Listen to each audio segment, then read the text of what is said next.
pagi, siang, malam, teman-teman semua. Saya Muhammad Rio Setiawan akan menjelaskan tentang SQL.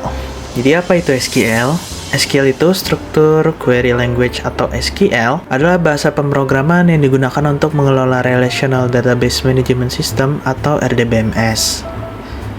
Nah, selanjutnya database. Database ini adalah kumpulan data yang disimpan secara sistematis dan dapat diakses, dikelola, dan diperbarui dengan mudah menggunakan perangkat lunak yang disebut DBMS.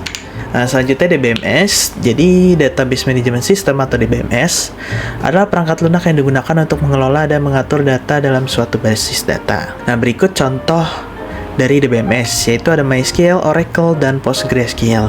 Nah, pada kesempatan kali ini, kita akan menggunakan MySQL. Jadi MySQL ini Relational Database Management System yang bersifat open source atau gratis dan berbasis SQL. Nah, MySQL ini pertama kali dibuat dan diperkenalkan pada tahun 1995 oleh David Axmark dan Michael Widenius. Selanjutnya terdapat Data Manipulation Language, yaitu query. Jadi DDL ini adalah sebuah metode query SQL yang dipakai untuk mendefinisikan data di sebuah database. Jadi query ini untuk membuat tabel baru, mengubah tabel, membuat indeks, dan menentukan struktur penyimpanan tabel, dan lain-lain. Nah, ini perintah dasarnya. Ada create yang digunakan untuk membuat database atau tabel, dan drop digunakan untuk menghapus tabel dan database, alter untuk melakukan perubahan struktur tabel yang telah dibuat, rename digunakan untuk mengganti nama objek yang ada di database, dan truncate digunakan untuk menghapus semua record dari tabel. Selanjutnya kita akan langsung mempraktekkan query DDL. Sebelumnya, teman-teman semua harus mendownload yang namanya XMPP Control Panel dan menyalakan MySQL-nya. Setelah sudah dinyalakan, klik shell di sini.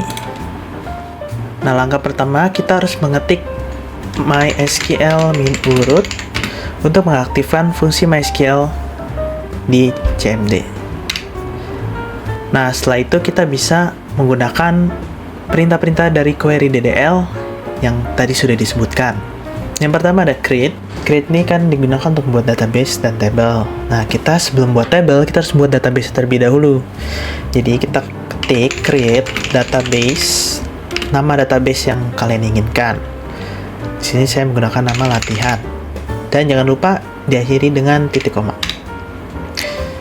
Jika sudah berhasil, kita bisa mengeceknya dengan show databases dan titik koma.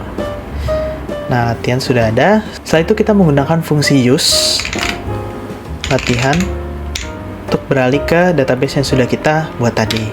Setelah itu kita menggunakan perintah create lagi untuk membuat tabelnya. Create table mahasiswa, buka kurung. Nah, kita bisa membuat tabelnya, isi fieldnya dengan npm. Jangan lupa kalau npm menggunakan primary key dan diakhiri dengan koma. Setelah itu membuat varchar dan kelas. Jangan lupa diakhiri dengan tutup kurung dan titik koma. Nah, jika sudah berhasil, kita bisa mengeceknya dengan perintah desk mahasiswa. Sudah berhasil. Setelah itu kita menggunakan perintah yang kedua, yaitu alter. Di sini saya akan mencoba menambahkan jurusan. Jadi alter table mahasiswa add jurusan varchar. Nah, sudah berhasil, kita bisa menceknya menggunakan perintah dash mahasiswa. Jika sudah berhasil, maka lanjut ke perintah selanjutnya, yaitu rename. Rename ini digunakan untuk mengganti nama table. Kita akan mencobanya. Rename table mahasiswa to, semisal kita akan menggantinya jadi MHS. Nah, jadi kita tidak bisa dash mahasiswa lagi, tapi kita dash MHS karena sudah diganti namanya menjadi MHS. Selanjutnya menggunakan perintah drop. Drop ini digunakan untuk menghapus table atau database. Nah, contoh table yang tadi dengan cara show tables.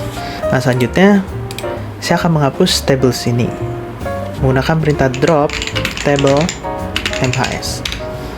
Nah, kita show tables lagi, sudah tidak ada.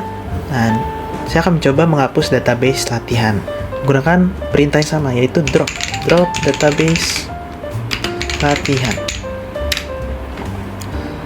Show databases, kita bisa cek sudah tidak ada latihan. Oke, sekian video dari saya, kurang lebihnya mohon maaf. Terima kasih.